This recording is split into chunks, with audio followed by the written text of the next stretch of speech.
5, 4, 3, 2, 1. Ignição de motores. Decolagem. O programa aéreo está no horário. A resposta do veículo espacial é normal. O voo é tranquilo. Pouquíssimas turbulências.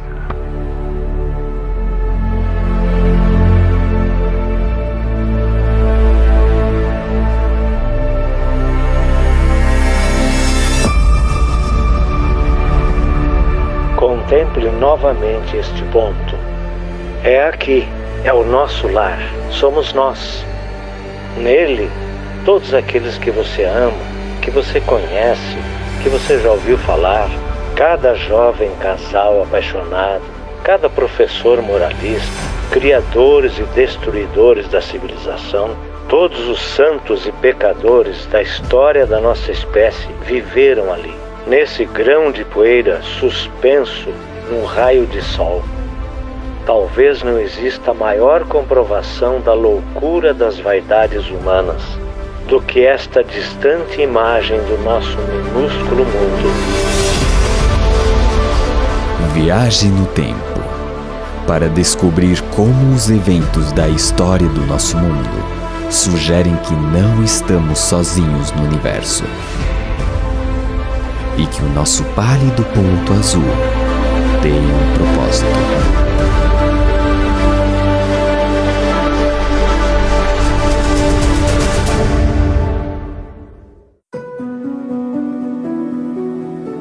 Milhares de anos atrás, em uma área hoje conhecida como o berço da civilização, um rei ambicioso teve uma experiência que moldaria o mundo no futuro. Babilônia foi a maior cidade da Terra e seu legado continua vivo. Passando pela imponente Porta de Ishtar, os viajantes encontraram uma cidade repleta de vida e cheia de ouro e riquezas. Esta joia da antiguidade foi a inveja do mundo.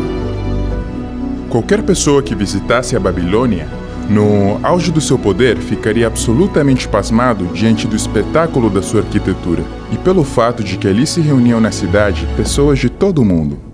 Foi uma verdadeira metrópole. Babilônia se proclamou a primeira cidade do mundo, a primeira cidade que os deuses haviam criado. E essa presunção reflete o fato de que realmente era uma metrópole de ordem e escala que o mundo nunca tinha visto antes. Certa noite, o rei da Babilônia, Nabucodonosor, foi despertado por um sonho incomum. Um jovem escravo hebreu, de nome Daniel, foi chamado para interpretar o sonho. Daniel, como muitas pessoas no mundo antigo, acreditava que os sonhos eram significativos e que Deus se comunicava, ou os deuses se comunicavam através dos sonhos. E Daniel acreditava que o seu Deus, o Deus dos hebreus, sabia o significado e a interpretação deste sonho. Em seu sonho, o rei viu uma estátua gigante feita de ouro, prata, bronze e ferro, com os pés de ferro misturado com barro. Daniel revelou que cada metal representava um poderoso império, que começava com Babilônia como a cabeça de ouro. Ele previu com precisão o surgimento e a queda dos impérios.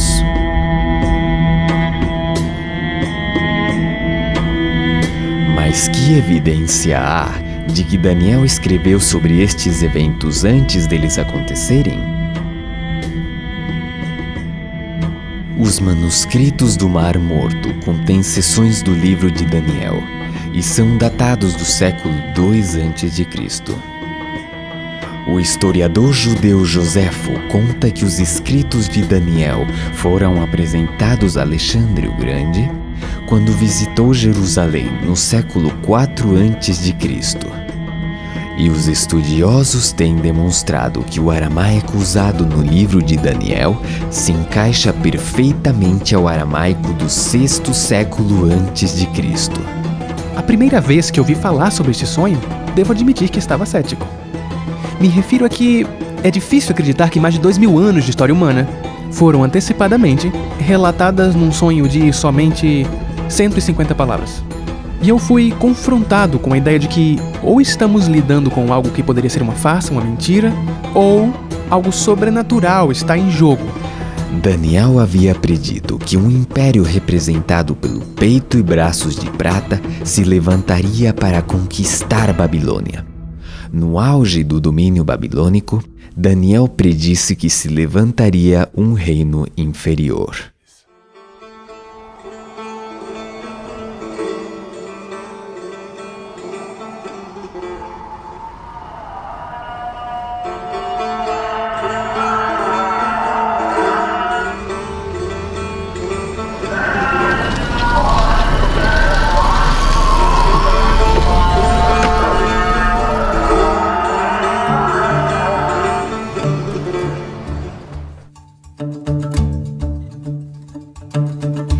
Meu nome é Atefa e vivo em Shiraz,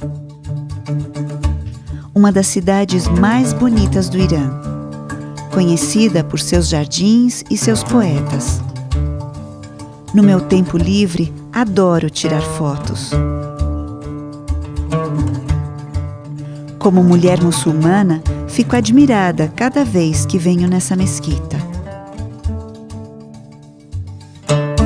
Muçulmanos, judeus e cristãos consideram Daniel como um profeta sagrado.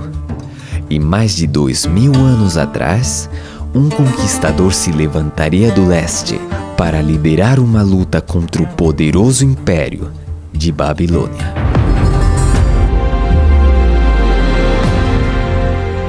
Por alguns anos antes da queda de Babilônia, os babilônios sabiam que o rei do que eles chamavam Parso ou Pérsia, um homem chamado Ciro, estava conquistando grandes partes do mundo além das suas fronteiras. Depois de se unir com seus vizinhos, os medos, Ciro liderou os 2 exércitos em uma série de vitórias famosas, consolidando seu nome como uma estrela em ascensão. Mas essa ascensão não estaria completa sem a conquista de Babilônia. Heródoto retrata Ciro como o modelo de um grande conquistador e Babilônia como a maior conquista de Ciro, o prêmio supremo.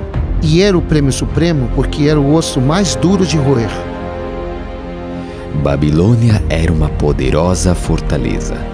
Suas paredes maciças, de fosso profundo e imponentes portões impossibilitavam a conquista de qualquer força invasora.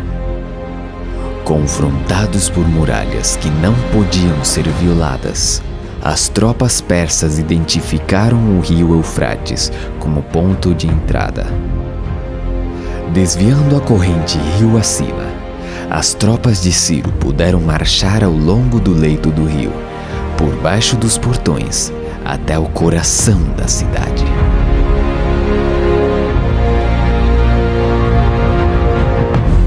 As muralhas de Babilônia pareciam inexpugnáveis a qualquer força invasora. E ainda assim, em um dos grandes mistérios da história, a cidade de Babilônia caiu em uma única noite nas mãos de Ciro. E só então, quando Ciro tomou Babilônia, é que o rei da Pérsia pôde se chamar de o rei do mundo.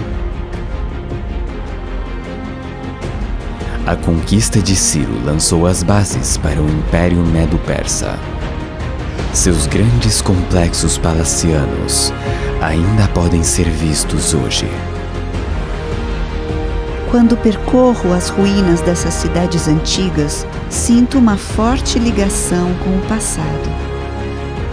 Sinto que o legado e as mensagens do passado continuam vivos hoje.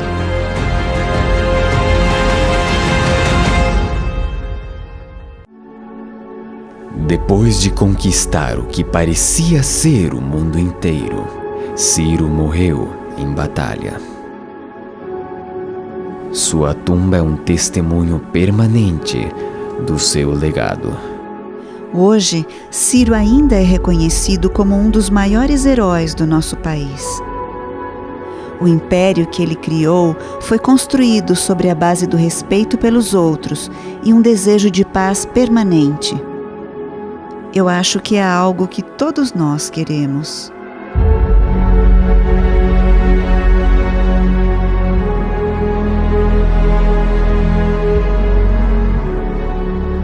Quando os reis da Pérsia morriam, seus corpos eram enterrados aqui.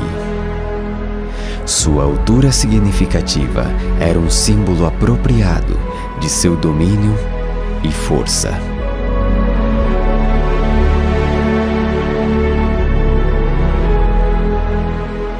Mas há uma tumba inacabada neste lugar. O último rei persa estava apenas começando o seu reinado, quando se deparou com um agente da profecia de Daniel. Um jovem e valente general das colinas da Macedônia havia posto seus olhos na Pérsia. O Império Medo-Persa havia conquistado Babilônia, tal como Daniel havia predito. Mas a seguinte predição de Daniel se refere ao surgimento de um terceiro império, um de bronze, que governaria sobre toda a terra.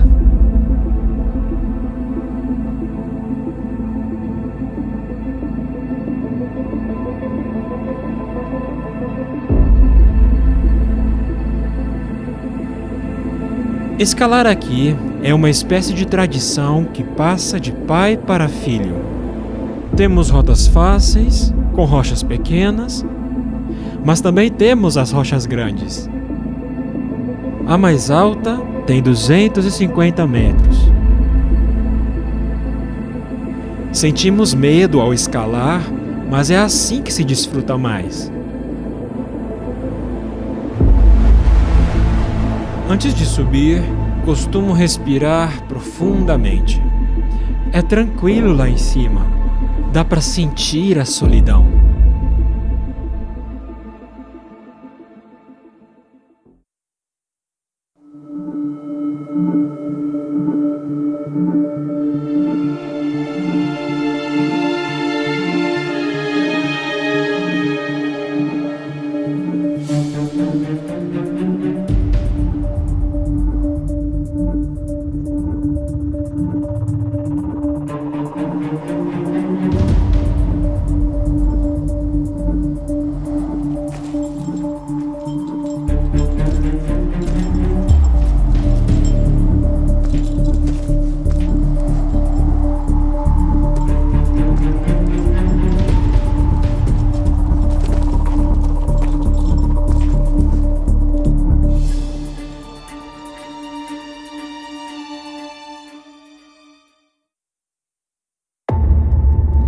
Hoje os mosteiros adornam os picos desses penhascos escarpados.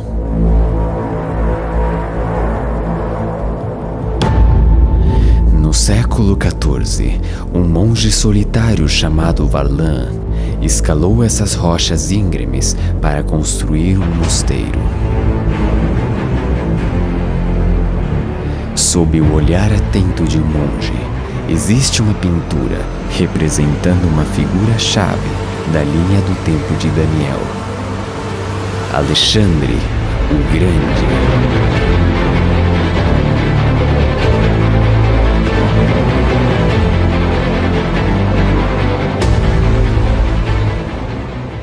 Alexandre nasceu no pequeno estado da Macedônia. Ao se tornar rei aos 20 anos, ele propôs o impensável: invadir o poderoso Império Persa. As primeiras vitórias encheram Alexandre de confiança, mas seria a planície empoeirada de Gaugamela, onde Alexandre arriscaria tudo. Ele invade a Mesopotâmia, no Iraque, consciente de que ao fazê-lo terá um império mundial em suas mãos se vencer. É isso mesmo. Esta seria absolutamente a batalha decisiva, porque quem a vencesse continuaria sendo o rei da Pérsia ou o novo rei da Pérsia. O rei persa lhe enviou uma oferta de paz, dizendo: fique com a metade ocidental e me deixe com a metade oriental, e assim ficamos em paz. E Parmênio, um de seus generais, lhe disse: se eu fosse você, aceitaria a oferta. E Alexandre respondeu: se eu fosse você, eu aceitaria. Mas não era Alexandre. Era impossível para ele aceitar condições. Ele tinha que seguir em frente e alcançar seu objetivo. Em todas as batalhas que lutou, ele ia pela vitória, direto na jugular. O clímax de todo o seu reinado se aproximava. Tudo dependia disso. Levando suas forças para o flanco direito, Alexandre forçou uma brecha na linha persa. Carruagens persas reagiram em direção à esquerda grega. Alexandre aproveitou a abertura e perseguiu o rei persa em retirada a cavalo. Embora em grande desvantagem, em solo estrangeiro, Alexandre comandou uma famosa vitória. Ele provocou a queda de um império e a ascensão de outro. O Império de Prata foi substituído pelo Império de Bronze, assim como Daniel disse que seria. Em certo sentido, Alexandre era um oponente terrível, manchado de sangue. E não deveríamos romantizá-lo. Ele matou muita gente e a sua grandeza se levantou no meio do sangue de muitas pessoas.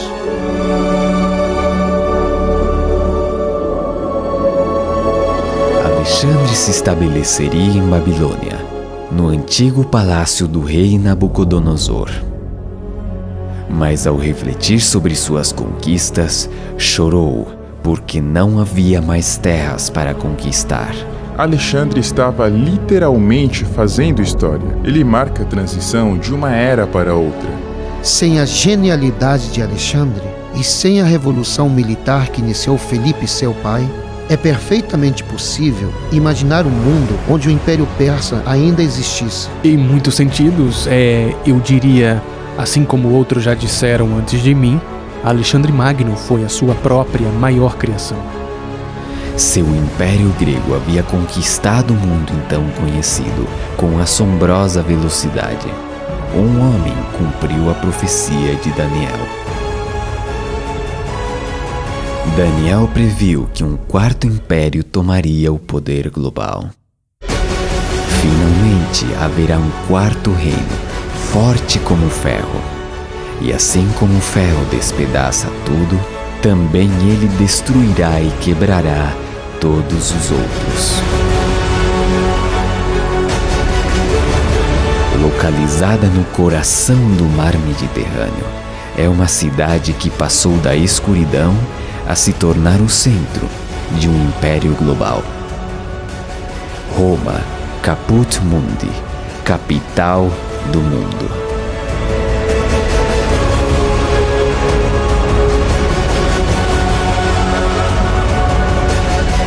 As maravilhas arquitetônicas continuam de pé, símbolos permanentes de força e ambição.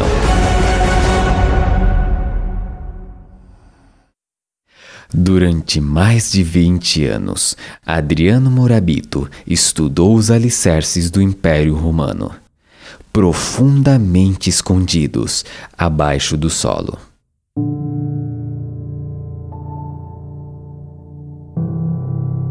Muitas pessoas vêm a Roma para visitar o que está acima do solo, mas há muito mais abaixo da terra.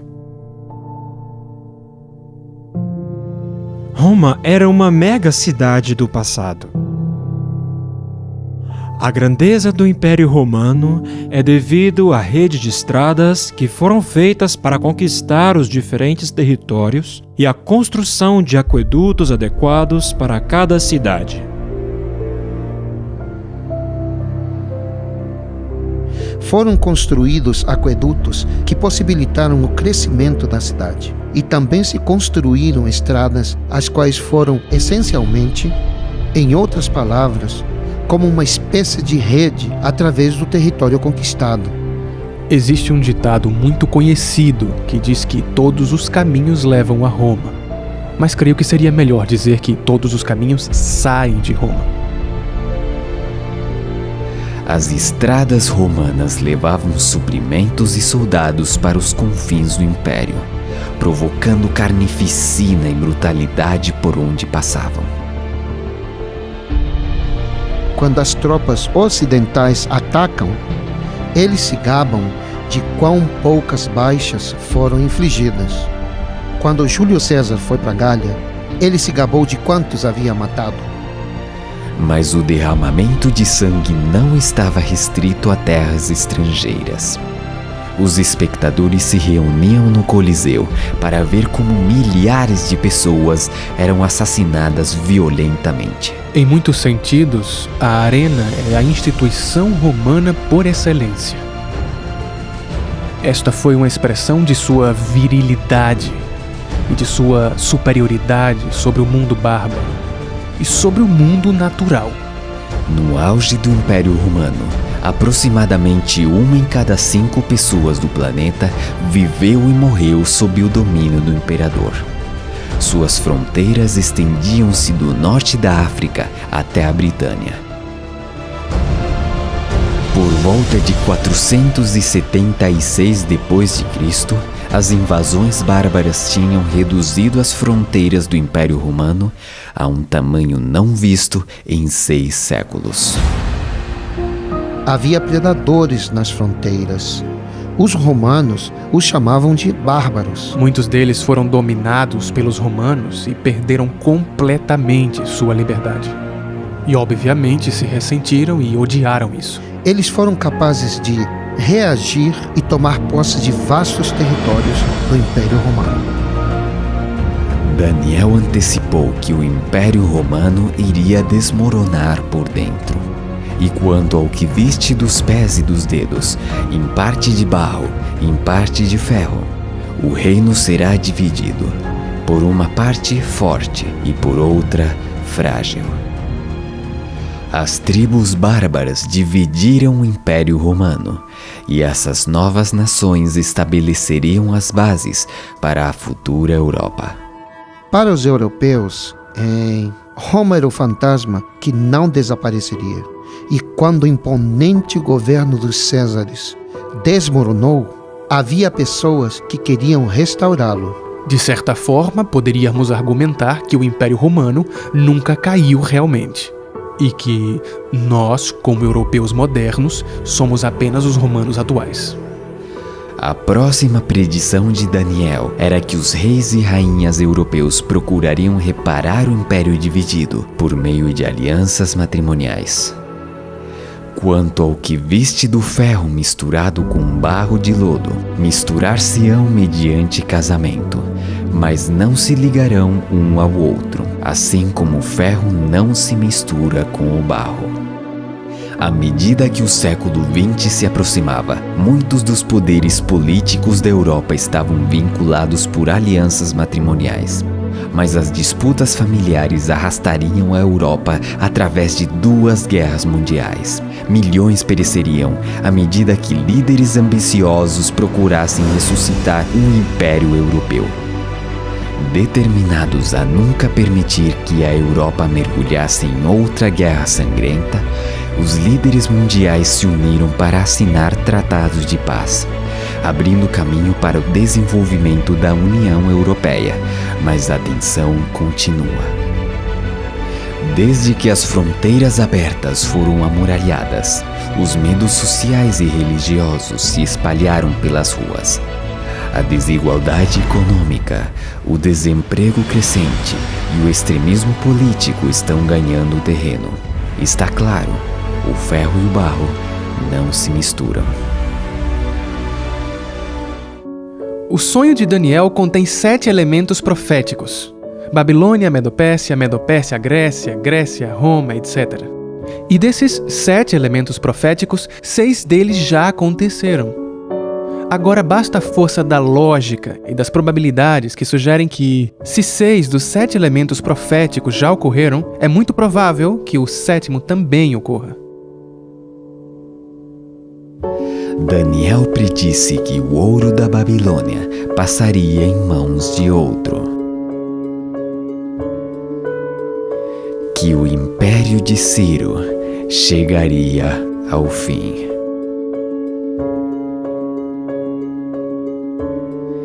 Que o egoísmo e a cobiça dos impérios do homem nunca poderiam ter sucesso.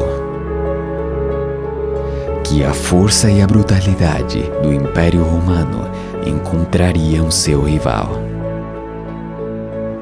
Que suas fronteiras se fragmentariam, que seriam divididos internamente, e que os esforços para unir-se contra a palavra de Deus continuamente fracassariam. O elemento profético final é uma pedra cortada sem o auxílio de mãos. Essa é a maneira que Daniel expressa uma intervenção sobrenatural que golpearia a imagem nos pés de ferro e barro. Isso significaria o fim de todos os reinos terrestres e que Deus estabeleceria finalmente seu próprio reino eterno.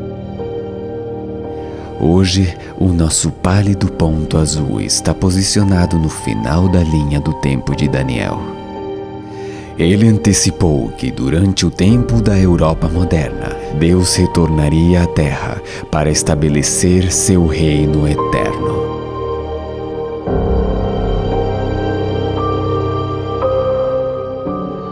A Terra é um palco muito pequeno em uma imensa arena cósmica. Pensem nos rios de sangue derramados por todos os generais e imperadores, para que, na glória desse triunfo, pudessem ser os senhores momentâneos de uma fração desse mundo. A profecia de Daniel une as esperanças da humanidade e revela um Deus que se tornou parte do nosso mundo. As últimas palavras de Daniel para o rei foram de que o sonho era certo e sua interpretação fiel. Nossas vidas são muitas vezes caracterizadas por coisas que não são certas nem confiáveis. Enfrentamos o futuro com ansiedade e confusão. Mas toda essa narrativa sugere fortemente que a história humana e nossa história pessoal estão indo em uma direção. Que na verdade existe um propósito, uma esperança e até mesmo um destino. Milhões se perguntam se há um Deus lá em cima, observando a nossa terra girar em direção a um futuro sem sentido. Mas em nenhum lugar a realidade de Deus é mais evidente do que nos escritos de Daniel. Sua extraordinária revelação da história dos impérios mundiais desafia a razão e o acaso. Ele fala da mão de Deus, guiando a história do nosso mundo e do próximo reino que há de se estabelecer.